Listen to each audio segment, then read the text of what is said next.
जब आ रहे थे तो चर्चा यहाँ पर जोरों पर थी कि भाई पावर स्टार आ रहा है, तो हमने स्टार सुना, सुपरस्टार सुना, सुपर डुपर स्टार सुना, ये पावर स्टार क्या होता है?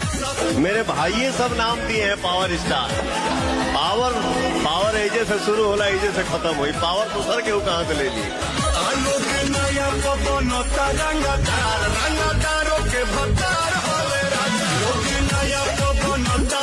कितना लोग खेसरिया के बुझेला कि खेसरिया नाच के लवंडा ना जी, ऐसा लागत है तारा लोग के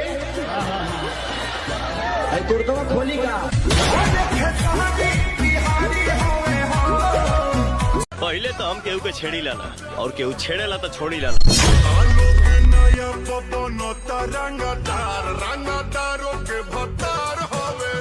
हम संतोष पागल हाँ, ये करा जौन बोले के बोलो।